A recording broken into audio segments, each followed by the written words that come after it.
함께하며 여러분의 내일을 응원합니다. 성공을 부르는 좋은 습관, 성공예감 이대호입니다.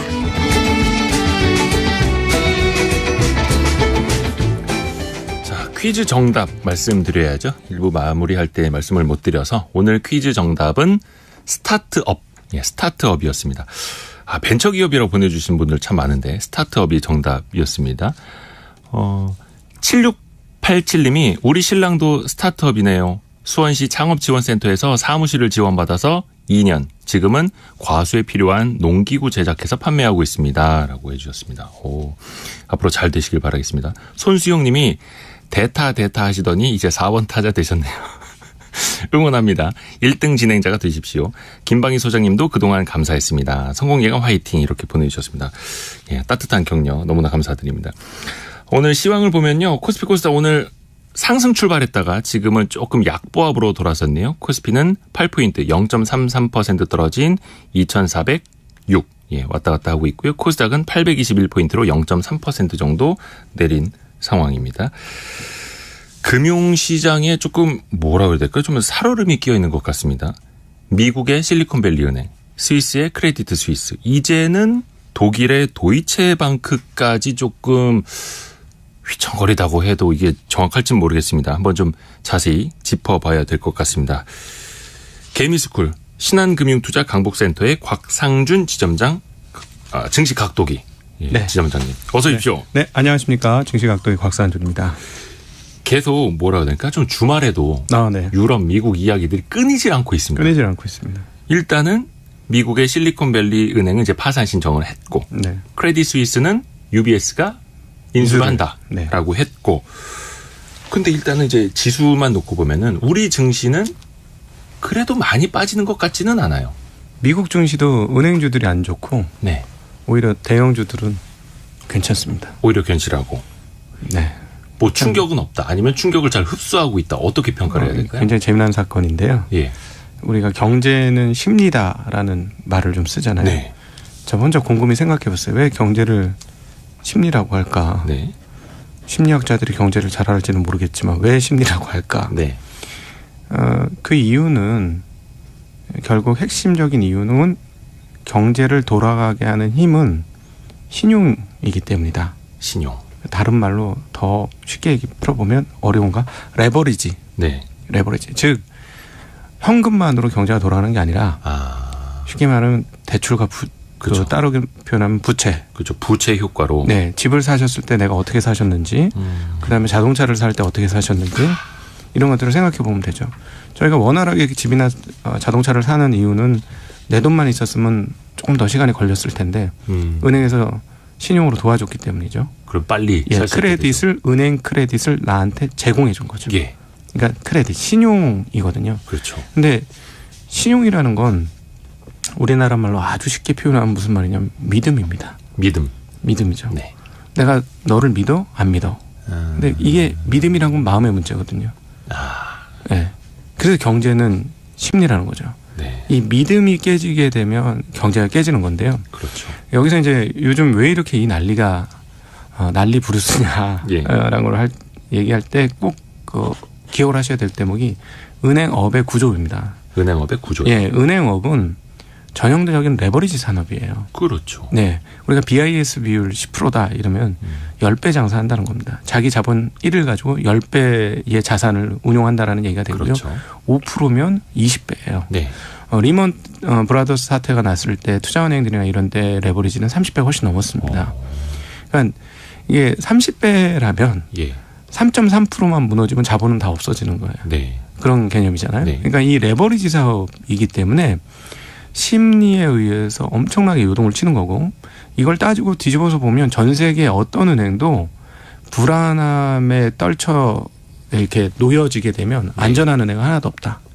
이렇게 보시면 됩니다. 어떤 은행이든. 중앙은행들은 괜찮겠습니다. 왜냐하면 발권할 수 있으니까. 그렇죠. 돈을 떼어낼 수 있으니까. 발권력 있는 중앙은행은 상관없습니다만 중앙은행을 제외한 모든 은행은 사람들이 그 은행에 대해서 불안해하면 견딜 수가 없는 거예요. 이번에 실리콘밸리 은행도 사실상 뭐 논의가 많이 있겠습니다만 부도덕함이었느냐 라는 걸 따져보면 우리 과거에 2008년도 리만 사태 났을 때는 그 투자은행들이 조금 부도덕했죠. 돈을 갚을 수 없는 사람들한테 돈을 빌려준 거거든요. 그러니까 예를 들어서 아니 뭐 쉽게 얘기하면 여행자한테 돈을 빌려준 것 마냥 남미에서 올라온 그 사람들에게 아직 뭐 영주권이라든가 시민권이 발행이 안 됐는데도 불구하고 돈을 빌려줬거든요. 왜 그러냐면 집값이 올라갈 거니까 내가 너한테 돈을 빌려줘도 난 더 많은 리턴을 받을 수 있어. 이런 믿음 때문에 그냥 마구 돈을 빌려준 거거든요. 그러면 그것은 은행이 해야 하는 적정한 임무를 안 한 겁니다. 그러니까 차주 즉 돈을 빌리는 사람이 돈을 잘 갚을 수 있는 사람인지를 파악해서 돈을 빌려주는 것이 은행의 업무거든요. 그게 당연한데. 예, 근데 그걸 안 한 거예요. 당시에는. 네, 그러면 그거는 부도덕함이라고도 표현할 수 있어요. 근데 이번에 실리콘밸리 은행은 사실 부도덕함이라기보다도 약간의 무능 또는 미스매치였지 않습니까? 그러니까 좋게 표현해주면 부주의함이었죠. 부주의함으로 망한 거예요. 그러니까 과거의 은행과는 조금 질이 다르다. 물론 은행은 그것까지 잘했어야죠.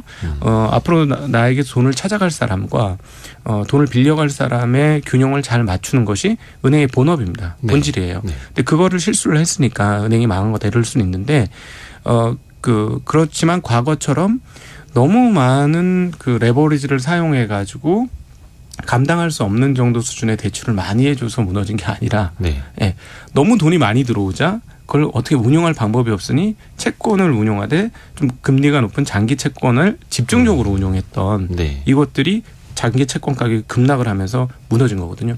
사실 지금 시계열을 약 한 달 뒤로 넘겨서 지금 그 당시에 4몇 % 하던 10년물 금리가 지금은 3.3%대까지 떨어졌어요. 그러면 금리라는 거는 떨어지면 가격이 오른다는 얘기인데 채권의 가치는 오르죠. 예, 오르죠. 왜냐하면 줘야 될 그 이자 돈이 적은 거니까 증권의 가치는 높은 겁니다. 이자를 조금만 줘도 되는 증권이니까. 그러니까 금리가 낮아졌는데 만약 지금까지 있었으면 실리콘밸리 은행이 망했을까라고 생각해 보면 안 망했을 수도 있다라고 볼 수 있죠. 왜냐하면 채권 가격이 떨어졌던 게 이제 올랐으니까. 근데 그 사이에 뱅크런이 발생한 거예요. 그러니까 이거는 모든 은행들이 다 마찬가지인데 거기에 CS가 무슨 일을 벌였느냐. AT1이라 Additional Tier 1. 즉 우리나라 말로 표현해 보면 조건부 자본증권. 어떤 조건에 달린 자본이냐면 만약에 은행이 부실해지면 이거는 증권만도 못해. 채권이긴 하지만 그냥 상각해버릴 수 있어. 그냥 자본으로 편입돼서 없어지는 수 있는 증권이야. 라고 발행했던 조건부 증권을 정말 오랜만에 사실 거의 기억나지 않기 때문에 존재하지 않는 것으로 여겨졌던 상각을 시켜버린 거예요. 그러니까 모든 은행들이 깜짝 놀란 거죠. 그리고 모든 투자자들이 깜짝 놀란 거예요. 상각이라고 하면 그냥 이 돈 떼었습니다. 날린 거죠. 이제 너희들은 더 이상 못 받아. 없는 거야. 원래 조건이 그랬잖아. 조건이 그런 거니까 없앤 거야. 끝. 이렇게 돼버린 거죠. 그러니까 그것을 투자하는 규모가 한 260억 달러 되거든요. 그러니까 그런 것들을 빼기 시작한데 야 이거 어느 은행이 도대체 많은 거야.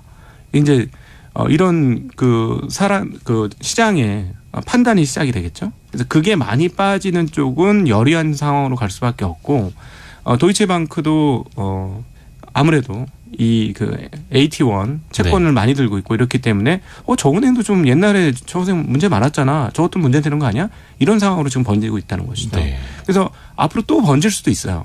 이런 문제들이 계속 일파만파 번질 수 있고 근데 이것은 투자은행이 아니라 상업은행의 문제거든요. 다시 상업은행과 투자은행을 나눠서 보면 가장 쉽게 얘기하면 상업은행은 우리나라 은행, 투자은행은 우리나라 증권사 이렇게 보시면 됩니다. 그러니까 증권사라는 건 대출을 일으키기도 하지만 보통 이제 자기자본이나 자기 자본을 가지고 운용을 하죠. 고객도 자기 자본으로 보통 운용을 해요. 신용의 규모가 그렇게 크지는 않습니다. 우리나라 2,000조 시장에서 신용의 규모라는 게 제한되어 있어요.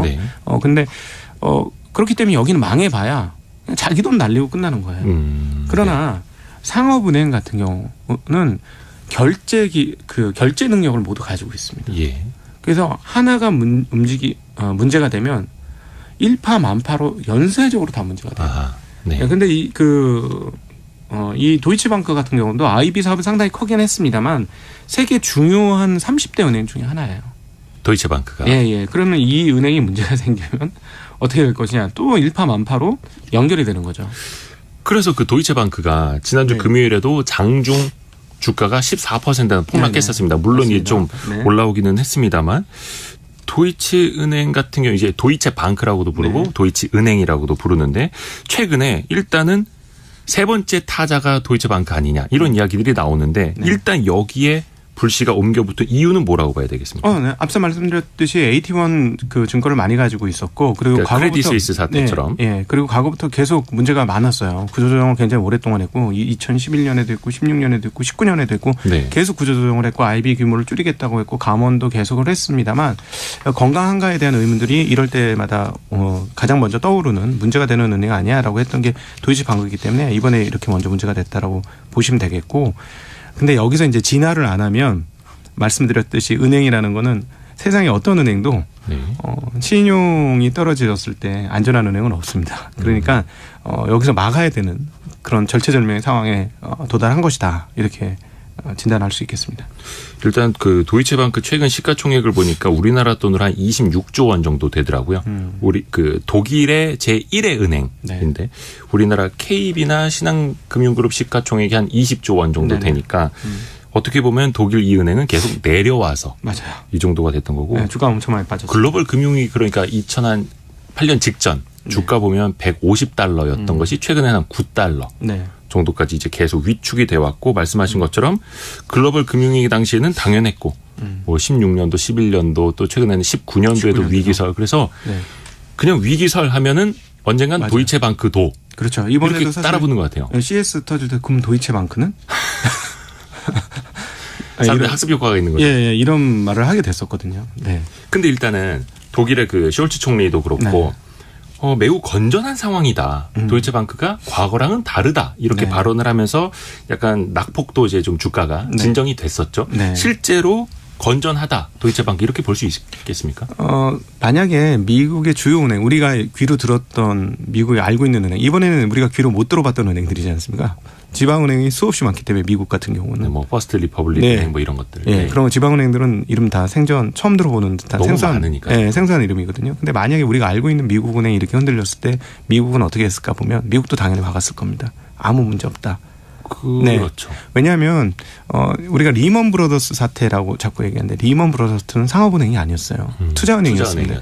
투자은행은 아까 말씀드렸던 대로 투자은행은 망해도 자기 자본 깨지는 정도 수준이고 근데 네. 그때는 이제 크레딧 디폴트 수합이나 이런 것도 서로 연결이 많이 돼 있어가지고 예. 보험사 AIG 보험사도 이제 휘청거리게 됐었고요. 서로 이제 파생 상품으로 연결돼서. 예, 예. 근데 상업은행이었으면 안 막을 수가 없어요. 예, 상업은행이 무너지면 이제 그 다음 바로 중앙은행이 발권력을 동원해서 막아야 되는 상황이 오는 거거든요. 예, 그래서 제가 앞에 모두에 은행은 모두가 건전하다고 해도 모두가 건전할 수 없는 거고 왜냐하면 레버리지를 10배 이상 쓰고 있기 때문에 총 자산의 10%만 까먹으면 자본 다 날리는 거예요. 그런 구조를 가지고 있습니다. 결제 시스템으로 연결돼 있다라고 말씀해 주셨는데 네. 혹시나 이제 모르시는 분들을 위해서 첨언을 네. 해드리자면 서로가 이제 이전해줘야 될 돈들, 그렇죠. 갚아줘야 할 돈들, 결제해줘야 될 돈들이 상업은행들은 연결돼 있다라는 그렇죠. 뜻이죠. 예를 들어서 우리가 은행별로 개인들 입장에서 보면 이체해주고 네. 돈 이체받고 하는데 한 은행이 그게 멈췄다고 생각을 해보세요. 그렇죠. 그럼 어떤 일이 벌어질까? 그건 개인들은 별로 상관없다고 생각하실지 모르겠습니다. 기업들은 어떻게 되겠습니까? 기업들은 은행을 한 군데만 거래하는 은행은 없어요. 그렇죠. 예, 모든 은행들을 다 거래한다고 보시면 되겠거든요. 어느 일정 부분 규모가 된다면. 그럼 이런 은행들을 한 군데가 막히면 기업들이 어떻게 될까요?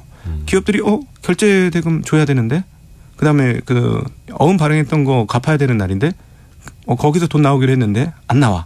그럼 어떻게 돼? 그럼 바로 부도인 거거든요. 그러니까 결제 시스템이 막혀버리면 기업들이 연쇄 도산들이 쫙 일어나게 됩니다. 그렇죠. 예, 그래서 상업은행들을 그냥 이 상태로 그냥 니들이 알아서 해.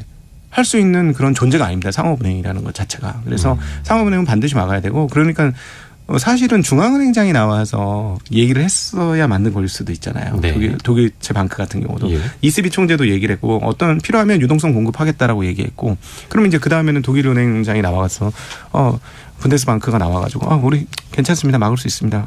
지원하겠습니다. 유동성 공급하겠습니다. 이랬어도 되는데 슐츠 총리가 앞에 나왔다는 건 그만큼 급하다는 얘기일 수도 있어요. 총리까지 딱. 예, 총리까지 나오면 사전에 진압을 해야 되는 거죠. 괜히 이게 문제가 돼가지고 불거져가지고 일파만파되면 만약에 도이치방크 같은 데서 뱅크런이 난다고 생각해 보세요. 그럼 독일 자체가 굉장히 혼란스러울 수가 있기 때문에 사전에 차단한다 이렇게 보시면 될 것 같습니다. 그리고 또 이제 독일에서도 이야기를 한 게 사전적인 구조 조정을 많이 해온 은행이고 네. 그리고 크레딧 스위스는 엄청난 적자를 보고 있었던 은행인데 반해서 도이체방크는 순이익을 잘 내고 있는 상황이다. 네. 이렇게 이야기를 했어요. 맞습니다. 근데 이것도 사실은 네.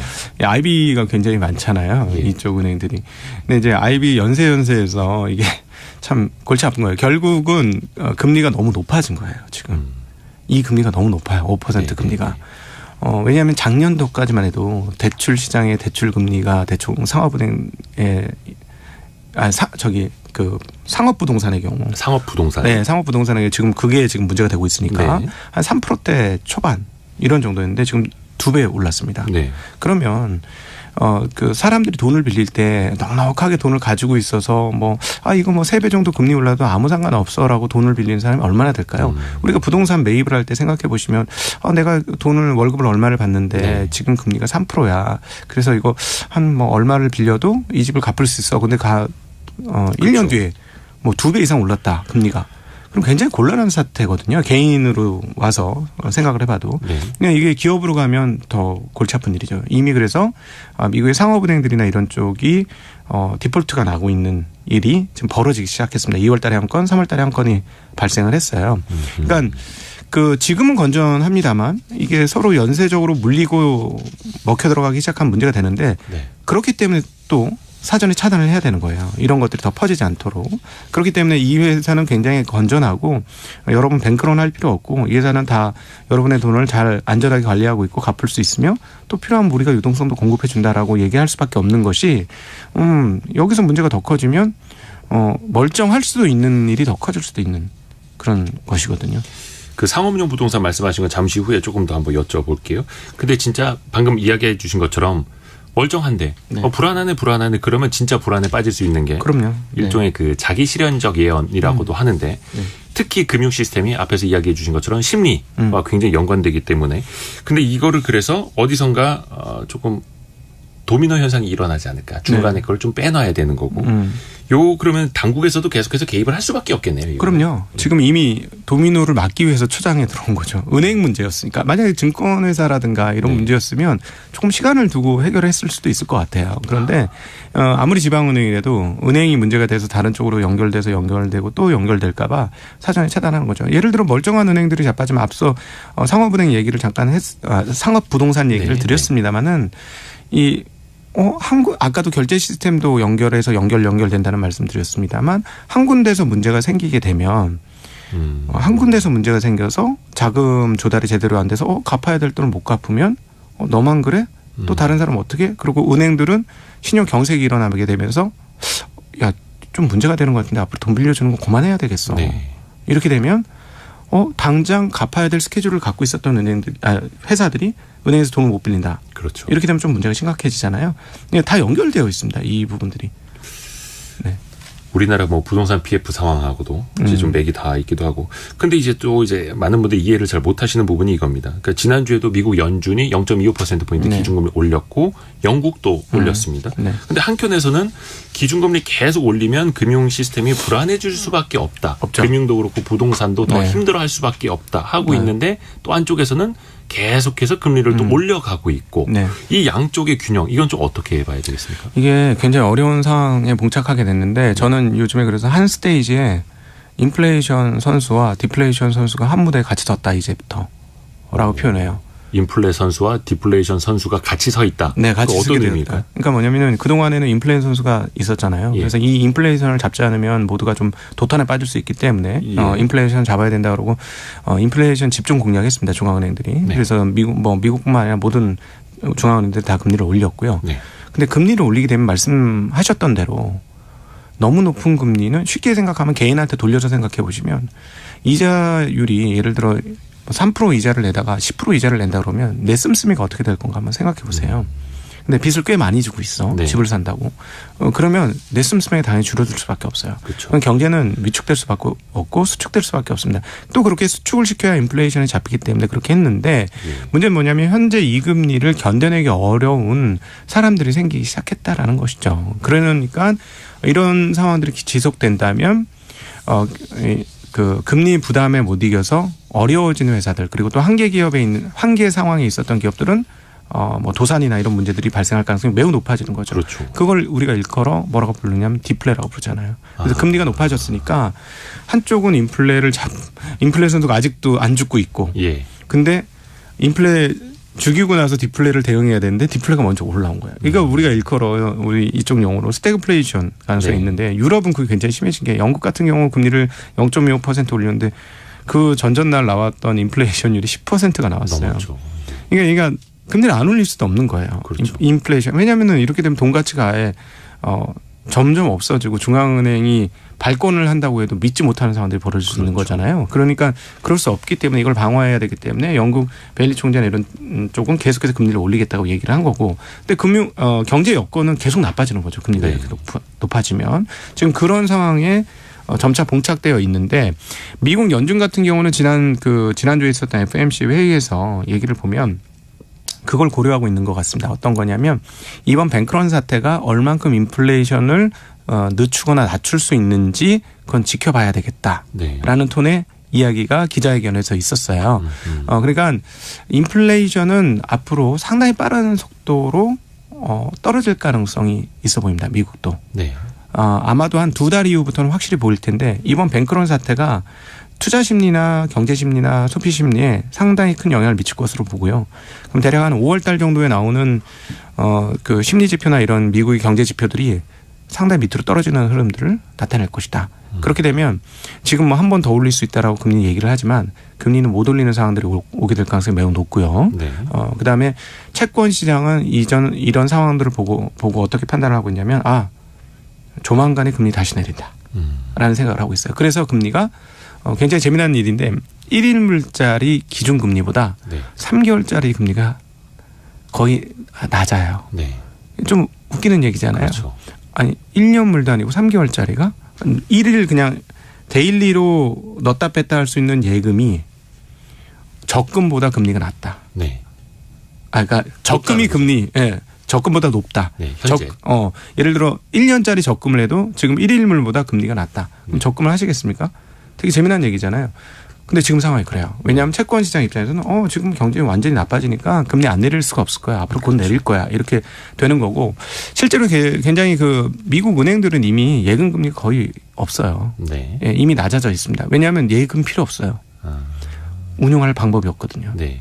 지금 조달 금리는 높고 대출 금리는 안 나오는 거예요. 예. 10년물 국채 금리가 3.3%니까 네. 조달 금리는 5%인데 네. 10년을 대출해 주면 국채 금리보다 조금 더 받는다고 해도 4%를 못 받는다. 그렇죠. 이렇게 되면은 10년 내내 역마진인 거예요. 그 은행이 돈을 안 빌려 주려고 하죠. 그렇죠. 그러면 이게 어떤 일이 벌어지냐면 앞으로 한 시간을 두고 이게 시차를 두고 반영이 됩니다. 왜냐하면 뭐 적금이라든가 대출 같은 게 기간물이잖아요. 예. 그 기간이 끝나고 갱신할 때 그 금리 새로운 금리가 적용이 되거든요. 그렇죠. 그렇게 되면 어떤 일이 벌어지냐? 은행은 이제는 대출 못 해드립니다. 이런 일이 벌어지는 거죠. 그러면 시중에 있는 유동성들을 민간인 은행에서 쭉쭉 빨아당기는 거예요. 네. 그러면은 경제 자체는 좋아질 리가 없다. 이렇게 보시면 될 것 같고요. 그런데 그러면 왜 자본시장은 경제 나빠진다는데 왜 좋으냐. 네. 네. 너무 헷갈리다. 말이 안 되는 그렇죠. 거 아니냐라고 하실 것 같아요. 네. 그럼에도 불구하고 돈은 너무 많습니다. 지금. 이미 풀려있는 돈이요? 네. 풀려있는 돈은 너무 많고요. 2020년을 통해서 미국 투자자 같은 경우는 주식시장 이런 자본시장에서 돈을 너무 많이 벌었어요. 네. 주머니가 꽉 차 있어요. 네. 그리고 뭔가 하나 깨달았죠. 그 기간 동안 학습 효과가 있습니다. 금리를 내면 자본시장은 좋다. 금리를 올리면 자본시장은 나쁘지만 네. 금리를 내리면 자본시장 분명히 좋아진다. 네. 이거에 대한 확고한 믿음이 있습니다. 그리고 실제로 그랬고 과거 역사에서. 그러니까 금리 올리는 건 끝났다. 이제 더 이상 금리 못 올린다. 자, 그러면 앞으로 곧 금리 내리겠네. 그럼 자본시장은 좋아지겠네. 이런 논리가 적용이 되고 있는 것이죠. 그래서 우리가 작년에 이미 현재의 경기 나빠지는 것을 주식시장에 반영했다고 소위 말하는 선반영이요. 네. 그런 측면에서 생각해 보시면 조금 이해가 도움이 될지 모르겠습니다. 그래서 상대적으로 지금 주식시장도 어떻게 보면 또 잘 버티고 네. 있는 걸 테고요. 그래도 뭐 일단 외부에서 들려오는 소식들 계속해서 조금 혹시나 불안 요인을 좀 계속 몇 가지만 더 체크를 해볼게요. 앞에서 그 상업용 부동산에 대한 위험성 이야기를 해주셨습니다. 대출금리가 올라가다 보니까 결국은 하나 둘씩 이제 만세를 부르는 두 손 두 발 다 들고 넘어지는 사례가 나타나고 있는데 우리나라에서 네. 해외 부동산에 이제 투자한 금액들, 네. 해외 부동산 펀드 이제 금투협 데이터를 보면 75조 원이 넘는다. 네. 이게 5년 전보다 90% 이상 증가한 거다. 그러니까 네. 왜 대체 투자다 아니면 해외 무슨 빌딩을 어떤 금융사가 샀다. 이런 펀드가 만들어졌다. 이런 것들이 많이 들려오지 않습니까? 네네. 그러면 이거는 안정성 측면에서 보면 좀 어떻게 판단해야 될까요? 앞서도 말씀드렸습니다만 내 자본 가지고 깨지는 건 견딜 수 있어요. 내 돈 깨지는 네. 거는. 네, 빌린 돈 깨지는 게 못 네. 견디는 일이에요. 그래서 제가 항상 우리 투자자는 제발 신용 좀 쓰지 마시라고 네. 그런 얘기 맨날 하는데요.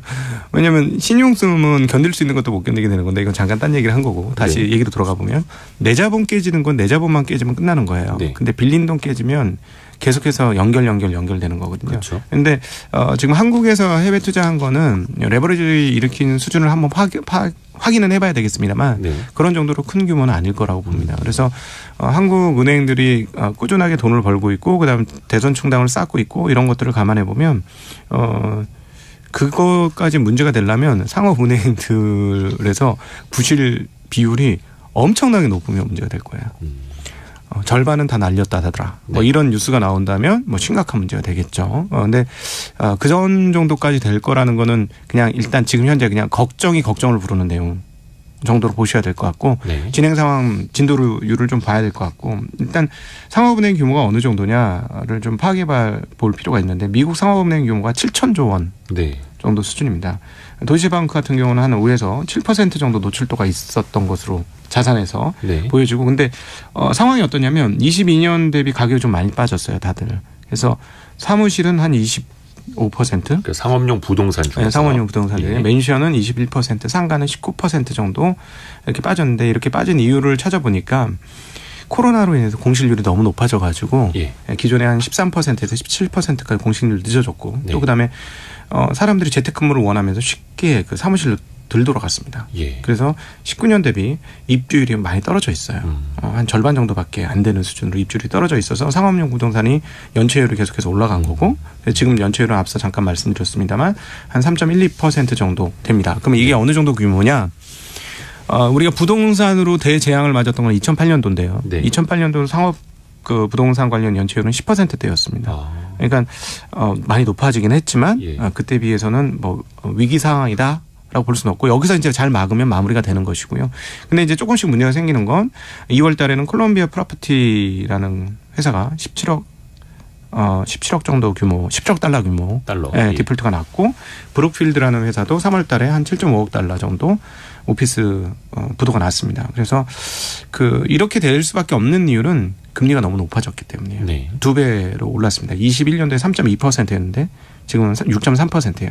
이렇게 되면 은행 대출을 끼워가지고 부동산 사업을 했던 데는 견디기가 매우 어려워집니다. 비용이 2배 이상 증가한 것이기 때문에. 그래서 이 금리 상황이면 계속해서 문제가 일어날 가능성이 높다. 그렇기 때문에 채권 시장은 이미 그거를 앞으로 경기가 나빠질 것을 감안해서 금리를 많이 떨어뜨리고 있는 것이다. 이렇게 또 연결해서 보시면 될 것 같습니다. 전 세계 상업용 부동산 잠깐 이제 체크를 해봤습니다만 뭐 국내 사정으로 빗대서 보자면 주택담보대출 많이 받았는데 대출 제대로 못 갚아서 내 집이 경매로 넘어간 상황. 그게 네. 이제 대형 빌딩이라든지 이런 쪽으로 좀 빗대서 보면 될 것 같고 그래서 어디까지 견딜 수 있느냐 이것도 네. 좀 봐야겠습니다. 그렇죠. 일단은 그 돈의 흐름을 놓고 보면 최근에 머니마켓 펀드라고 하죠. MMF로 돈이 오히려 더 많이 몰리고 있다고 합니다. 2,400억 달러가 MMF로 네. 2주 만에 옮겨갔다.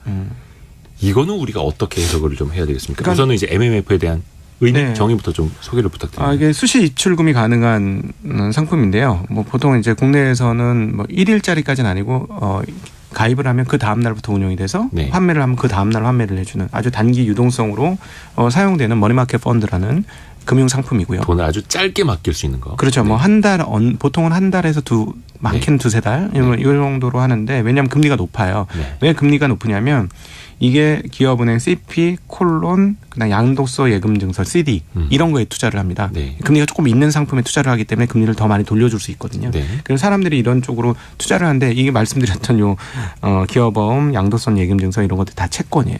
네. 채권은 앞서 말씀드렸듯이 금리가 오르면 가격이 떨어집니다. 네. 그래서 단기적으로 최근에 지난 10월 달에 보면 금리가 급격하게 올라갔어요. 작년 10월이 거의 정점이었죠. 예, 정말 거의 패닉 셀이 나왔습니다. 채권 시장에서는. 네. 제가 보기에는 뭐 10년물 그냥 갖다 내 던져버리더라고요. 네. 그런 정도 수준으로 패닉 셀이 나왔는데 그건 단기적으로 가격이 뚝 떨어졌다는 거예요. 그래서 만약에 하나 내가 가입돼 있는 상황에서 그런 일들이 벌어지면 원금 손실 가능성이 조금 있습니다. 그렇죠. 그동안에는 원금 손실 가능성이 항상 없다고 생각했었거든요. 네. 근데 그런 것들이 일어날 가능성이 있습니다만 지금은 뭐 어떤 것도 믿지 못하니까 계속해서 단기물 쪽으로 자금이 빨려드는 것이다. 그냥 시장이 불안해하는 거예요. 그렇죠. 네, 그러니까 불안도가 커졌다는 거를 이 단기물에 얼만큼 자금이 들어갔느냐를 통해서도 여러분 그 가늠해 보실 수 있습니다. 네, 시장이 지금 너무 불안해하는 거예요. 근데 진짜 불안해서 이렇게 딴 거 다 못 믿겠어. 그냥 단기 자금 시장으로만 일단 가 있을래. 어떻게 보면 이제 눈치를 보는 대기성 자금이라고도 표현을 하지 그렇죠. 않습니까? MMF를. 네. 근데 이쪽으로 돈이 많이 몰려가면 또 그걸로 인한 부작용이나 이런 게 또 생길 수밖에 없지 않겠습니까? 네, 앞서 말씀드렸던 대로 금리가 높아졌을 때 문제인데 지금 이렇게 돈이 쏠려 들어갈 때는 오히려 금리가 낮아집니다. 네. 너도 나도 단기물을 찾기 때문에 채권을 찾는 사람이 많아지면 수요가 많아지면 채권 가격은 올라가거든요. 그래서 단기물의 가치만 올라가는. 네네. 그래서 지금 상황은 뭐 오히려 사실은 저희들 입장에서는 굉장히 이거 뭐야 이거 좀 심한 거 아니야 했던 때는 살짝 지나가고 있어요. 왜냐하면 금리가 급격하게 오르는 게 굉장히 위험한 일이거든요. 속도. 예. 왜냐하면 채권이 부실화될 가능성이 있기 때문에 그래요. 그런데 지금 일단 오히려 최근 흐름은 채권 금리가 한껏 올랐다가 많이 떨어지고 있습니다. 단 한 달 전만 해도 10년물 국채 금리가 4%가 넘었어요. 그런데 지금 3.3대까지 떨어졌고 빠르게 내려왔죠. 예, 굉장히 빠르게 내려왔습니다. 그러니까 채권 시장은 뭐 경기가 나쁜 것에 대한 베팅도 있습니다만 안전자산에 대한 선호도 있기 때문에 이렇게 금리가 빨리 내려온 것이다라고 볼 수 있겠고 그다음에 채권 금리가 다시 튀지 않고 안정화되면 금융시장은 시간을 두고 좀 안정될 가능성이 높다라고 개인적으로 판단하고 있습니다. 네. 안정될 가능성이 높다. 네. 근데 앞에서 말씀드린 것처럼 대기성 자금은 상당히 풍부하고 그러면 눈치를 보다가 투자 전략을 이제 짜놔야 될 텐데 준비를 해야 될 텐데 당연히 그렇겠죠. 예. 저는 개인적으로 이렇게 겁나는 말씀을 많이 드린 시점에서 이런 말씀을 드리는 게 적절할지 모르겠습니다만 투자의 시대가 좀 다시 다가오고 있다라고 말씀드려요. 제가 작년에는 투자의 시대가 돌아오고 있다. 작년엔 채권 투자 열심히 하시라. 채권 좋다라는 말씀 많이 드렸어요. 네. 근데 이제 채권 금리가 10년물 기준금리가 3%대까지 떨어졌기 때문에 매력이 너무 떨어졌다. 이제 채권의 시대가 하이라이트는 지났고 뭐 그냥 안정적인 운용을 원하시는 분들은 채권 투자해도 되는데 이제 오히려 투자 시대가 좀 다가온 거 아니냐라는 말씀드리고요. 채권 얘기했으니까 투자 달러를 들고 있으신 분들에게 많지는 않으시겠습니다만 투자를 한번 고민해 보시라고 개인적으로 말씀드리는 건 한국에 지금 오늘 방송 듣고 절대 마음이 안 생길 코코펀드 있지 않습니까? 네네네. 달러 발행 코코펀드 국내 은행께 있어요. 달러 기준으로 발행된 국내 은행의 코코본드. 코코본드가 이번 CS 사건으로 가격이 폭락했습니다. 아까 그 김광민님께서도 올려주셨는데 코코본드 좀 설명 좀 해달라고. 이거에 이렇게 특정 안 좋은 상황이 처해지면 코코본드는 이거는 우리가 돈 못 드립니다. 일종의 부채를 일으킨 건데 이거는 그냥 없는 돈으로 치거나 자본으로 전환시키겠습니다라고 하는 어떻게 보면 약간 주식과 채권의 중간 성격? 중간 성격인데 오히려 상황이 나빠지면 주식보다 더 못하는 게 주식은 그래도 자본이잖아요. 주주들이 모여서 돈을 모아서 이제 시작하는 게 그 자본금의 그걸 우리가 일컬어 쪼개는 게 주식이거든요. 근데 이거는 주식으로 전환이 되면 좋은데 그냥 상각을 해버려요. 그냥 없는 돈으로 없는 돈으로 날려버리거든요. 근데 이건 조건이 있습니다. 날리는 조건은 그냥 날리는 게 아니라 총 자산에서 자본의 규모가 우리가 이제 BIS 비율 뭐 10%라고 하면 자본의 비율이 10%다 이렇게 생각하시면 쉬워요. 근데 이게 4% 미만으로 떨어지게 되면 이제 상각 조건이 됩니다. 그리고 부실은행 지정이 되면 금융당국이 이거를 부실 금융기관이다 이렇게 지정을 해버리면 그렇죠. 지정을 해보면 그 기준이 총 자본이 총 자산의 4% 언더. 그러니까 국내 은행으로 따지면 현재 자기 자본 비율의 한 3분의 1 토막 정도 나면 그렇게 될 수 있다라는 그렇죠. 70% 이상 날아가야 되는 그런 상황이죠. 그래서 그런 상황이 극단적으로 오기도 사실은 쉽지 않은 물론 오면 안 되겠습니다만. KM은행이 지난번에 이걸 코코본드를 발행했어요. 거기서 직접 자기네가 설명을 했습니다. 뭐라고 하냐면 25조 원의 손실. 그리고 조금 더 많게는 조금 확대한 규모. 순자본 3% 언더면 상각이 되거든요. 그거는 약 한 35조 가까이 됩니다. 그러니까 그 정도 손실이 나지 않으면 이거는 안전합니다. 네, 그렇지 않으면 이건 지켜집니다.라는 얘기예요. 근데 지금 한국은행 같은 경우는 그동안 몇 년간은 계속 이익이 굉장히 컸죠. 한국의 은행들. 네, 한국의 은행들은 굉장히 수익 규모가 컸습니다. 그렇죠. 근데 이게 이제 무너지려면 그래서 대충 러프하게 생각해 보시면 이거 그럼 도대체 한국의 은행들은 어떻게 문제가 생길 것이냐? 뭐 해외 상업용 부동산 깨진다고 해서 그게 한 은행이 다 투자한 게 아니기 때문에 그렇죠. 뭐 규모는 일정 부분 제한될 거고 그럼 결국은 뭐가 제일 문제냐? 한국은 부동산 가격 하락이죠. 그렇죠. 부동산 가격 하락이 예를 들어 여기서 반토막이 난다. 네. 좀 심각합니다. 그러면 진짜 은행들이 정말 심각한 사태가 오죠. 그때 되면. 네, 그렇게 된다면. 네. 예, 그렇게 생각해 보시면 이게 어느 정도 규모인지 느낌이 오실 거예요. 네. 그래서 만약에 우리나라 부동산 가격이 반토막 된다라고 생각하신다면 절대 하시면 안 되는 투자고요. 근데 부동산이 그 정도까지는 설마 이렇게 하신다면 한국의 미국 달러를 갖고 있는 분에 한해서입니다. 왜냐하면 저는 달러 가치가 오를 거라는 생각을 잘 안 해요. 달러 가치는 좀 떨어질 것 같아요. 그런데 이미 이제 달러를 보유하시는 분이라면 계속 갖고 계시겠다면 근데 그거를 그냥 놓고 있는 것보다 뭘 했으면 좋겠다 하시는 분은 이게 지금 100달러에 거래되는 권종이 막 85달러 막 이렇게까지 떨어져 있어요. 가치가 많이 싸져 있다. 네, 많이 싸져 있습니다. 그래서 이런 거는 한번 고려해볼만 하시지 않을까? 투자의 방법으로 그렇게 생각하고 다시 이제 투자로 오면 앞서 말씀드렸습니다. 미국 중앙은행이 이제 더 이상 금리를 올리기 많이 힘들 것이다. 이제 5.0%까지 왔으니까. 힘들 거예요. 예. 네, 여기서 더 올리면 미국 경기 너무 망가질 것 같습니다. 네. 지금 이미 망가졌잖아요. 그리고 지금 말은 안 해도 은행이 망가지면 중앙은행이 여기서 긴축을 더 공격적으로 밟는다는 거는 예를 들자면 막 이런 거예요. 내가 엑셀을 너무 많이 밟고 가다가 주변이 잘 안 보여서 이렇게 옆에 무슨 쓰레기통 있고 장애물이 있는데 그냥 치고 가는 거예요. 예. 이런 사태가 벌어졌는데 여기서 엑셀을 더 밟아? 어려운 일입니다. 네. 사고 날 가능성이 너무 커지거든요. 그래서 제가 보기에는 여기서부터는 엑셀을 좀 띄어야 되는 상황이고 최선의 방법은 일단 퍼스라고 하죠. 그러니까 멈춰서 금리를 동결한 상태에서 조금 가보는 거죠. 그래서 실제로 인플레이션이 꺾이는지 여부를 확인하고 그다음 태도를 취하게 될 건데 제 생각에는 2분기 후반 정도 되면 인플레이션은 확연하게 지금 이 정도면 낮아질 가능성이 좀 많아 보입니다. 주택 가격만 떨어지면 확실히 그럴 것 같아요. 2분기 후반. 네, 2분기 후반 되면 주택 가격만 떨어지면 왜냐하면 유가가 이미 전년도 지금 이맘때에 비해서 지금 절반 가격이거든요. 그렇죠. 그래서 많이 떨어져 있고 그다음에 이제 집을 새로 렌트하게 되는 기점이 도달하게 되거든요. 2분기 후반 되면. 그러니까 보통 계약이라는 거 직계약이 이게 달달이 계약은 안 하지 않습니까? 그렇죠. 보통 한 1년, 2년, 2년, 1년 반 이런 정도 계약을 하니까 집값이 올랐을 때 렌트 계약한 사람은 당연히 많이 주고 계약했을 거라는 거예요. 우리나라 전세하고 똑같습니다. 그런데 이제 그게 만기가 되는 시점이 오면 그 렌트비가 떨어지면 전체적인 인플레이션 떨어질 거다라고 보여주고 그렇게 되면 미국 연준이 금리를 올리기 힘들 거다. 근데 금리를 안 올린다 그러면 작년과 상황은 반대가 됩니다. 자본시장 입장에서. 금리를 올리고 돈을 빼갈 거기 때문에 무서워서 투자를 못했던 사람들이 더 이상 금리 안 올려? 돈 더 이상 안 빼가? 그래서 여러분 그 대전제 중에 하나가 뭐냐면 금융시장 특별히 자본시장 자산시장 쪽에서 투자에 있어서 대전제 중에 하나는 돈의 양이 많아지면 자산시장 오르고요. 돈의 양이 빠지면 자산시장 떨어집니다. 근데 22년도는 돈의 양이 줄어들었던 시기예요. 계속 금리를 올렸다는 건 그거거든요. 근데 이제 금리를 더 이상 못 올리고 오히려 금리를 내릴 가능성이 있다라고 하면 시장은 언제 금리를 내려? 이러면서 그거를 준비하고 있을 겁니다. 그래서 시장이 지금 안 빠지고 박스로 계속 횡보하고 있는 경상 적자 나오는 거 보세요. 경기 너무 나쁘잖아요. 이해가 안 되실 거예요. 그렇죠.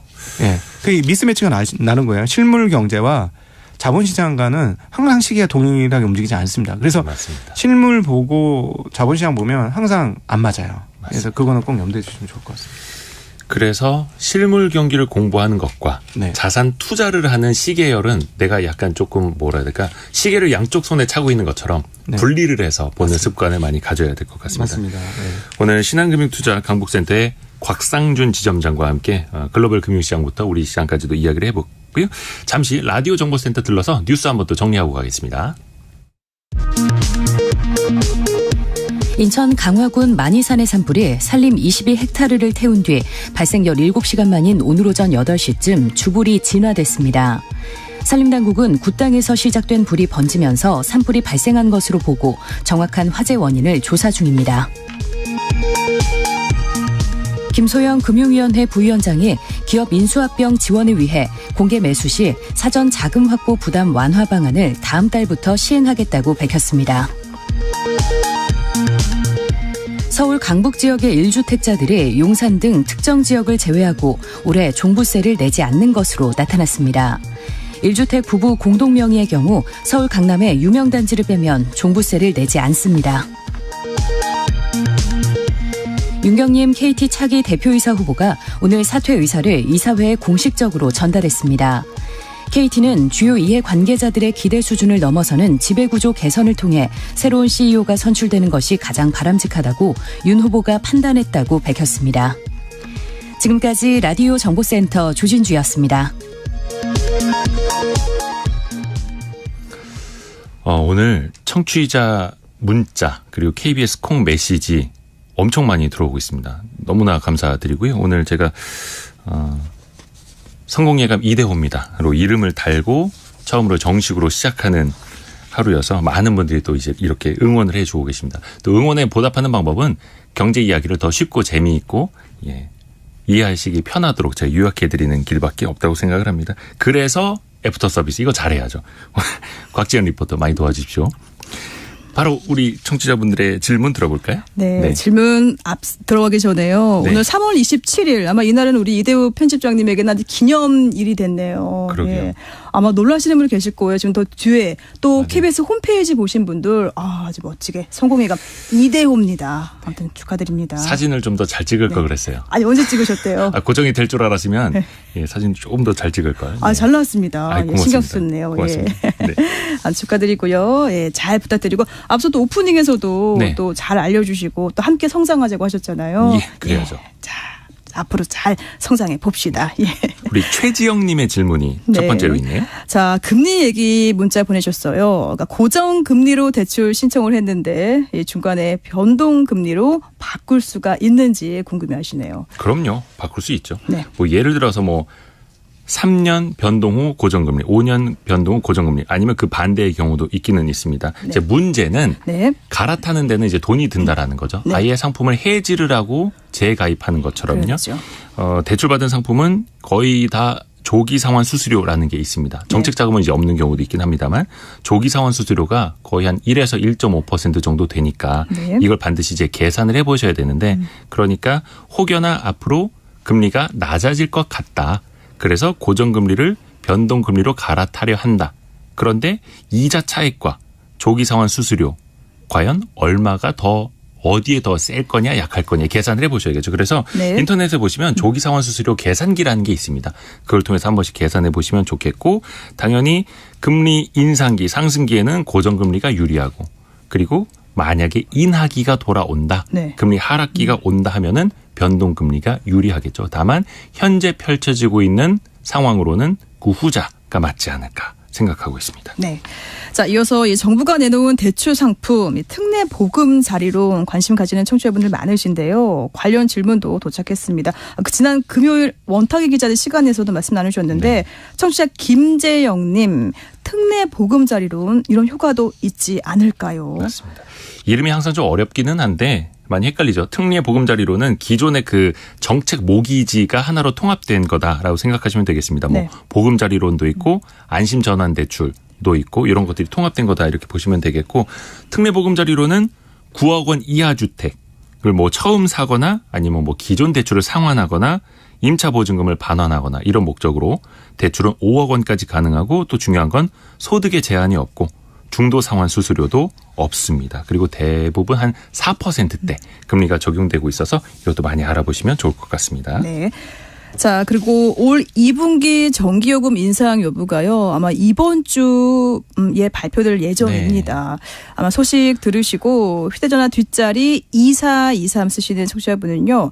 기업에서 쓰는 전기량이 많으니까 이 생활 전기요금보다 산업용 전기요금을 올려야 되지 않을까요? 라고 이렇게 보내셨네요. 사실 우리 삶이 좀 팍팍하다 보니까 산업용 전기요금을 오히려 조금 적대시하시는 분들이 있는데요. 사실 산업용 전기요금도 꾸준히 인상돼 왔습니다. 지난해 4월에 킬로와트당 6.9원, 7월에 5원 정도, 10월에 16.6원, 그리고 올해 1월에는 13.1원 정도 꾸준히 인상이 되고 있고요. 다만 산업용 전기요금에는 누진세가 적용이 되질 않고 있죠. 얼마 전에 이제 많은 분들이 모여서 이 누진세 이거 너무 조금 위법하지 않느냐라고 소송을 걸었던 게 있습니다. 그게 1, 2심에서는 소비자들이 패소했어요. 그러니까 정부가 승소한 거죠. 누진세는 원래 맞는 거다. 위법하지 않다. 근데 그게 대법원에 가 있는데 30날 판결이 나온다고 합니다. 그렇군요. 네. 자, 그리고 이어서 청취자 박미영님은 영업을 마쳤는데 밤새도록 간판이며 또 외부 조명을 켜놓는 가게들 단속해 주세요. 쇼핑센터 지나치게 화려한 조명들 아니 그 전기 어떻게 줄일 수 없나요? 라고 보내셨는데요. 이거는 이제 각 구청의 환경과 그러니까 에너지 관리팀에서 맡고 있습니다. 그러니까 저희 KBS가 있는 서울 영등포 구청이랑 또 이동인구가 많은 강남구청에 제가 전화해봤죠. 네. 그랬더니 이 사실 뭐 야간 조명이라든지 이 냉난방 특히 여름에 그러니까 에어컨 켜놓고 문 열어놓고 장사하는 가게들 많잖아요. 이런 단속이 있나요? 냉난방 이런 단속은 하나요라고 물어보니까 혹시 민원은 들어왔느냐 물어보니까 거의 없다. 안 들어온다고 해요. 그러니까 사실 이렇게 주관부처인 산업통상자원부에서는요, 그 개문 난방 좀 금지를 해라 고시를 하고 있는데 코로나 이후에는 사실 거의 단속을 안 하고 있습니다. 왜냐하면 지자체에서는 고시가 내려와야 단속을 하는데 사실 그 고시가 없었기 때문에 코로나 이후에는 없었고요. 만약에 이 단속을 하면은 지자체에서 과태료 단속을 가능한데 업주는 이때 최대 300만 원 과태료가 부과된다는 거 장사하시는 분들 기억하셔야겠습니다. 에너지 전략해야죠. 그렇죠. 짧게 다음 질문 바로 하나 가볼까요? 네, 김은정님은 새마을금고에 예금 5천만 원 넘게 넣어놨는데 해지 가능할까요? 근데 사실 앞에서도 곽상준 지점장과도 이야기를 했습니다만 불안하다고 하면 불안이 또 불안을 낳는 현상이 반복되거든요. 그리고 5천만 원까지는 예금자 보호가 되고요. 새마을금고 법인이 각각 다른 곳들이 있습니다. 지역마다 좀 다르기는 한데 그거는 각 새마을금고마다 5천만 원씩 보호를 또 받을 수 있고요. 또 정부에서도 노력을 하고 있고 대주단 협의체 같은 걸 만들어서 사업장들, PF 사업장들도 같이 이제 관리를 하고 있다고 합니다. 그래서 너무 불안해하면 또 그 불안이 결국 자기 실현적으로 불안을 더 만들 수도 있지 않을까 생각이 듭니다. 네. 오늘 곽지연 리포터 수고 많으셨습니다. 고맙습니다. 네, 고맙습니다. 0234님이 순조로운 성공예감 이대호입니다. 첫 방송 성공입니다. 진실만 말씀해 주시면 됩니다. 라고 말씀을 해주셨는데 깊이 새기겠습니다. 너무나 따뜻한 조언, 격려 감사드리고요. 오늘 제 이름을 달고 시작한 성공예감 이대호입니다. 첫 시간이었는데요. 앞으로도 늘 첫 시간처럼 긴장하고 여러분께 도움이 될 수 있게끔 노력 많이 하겠습니다. 성공예감은 오늘도 앞으로도 계속해서 여러분을 응원합니다.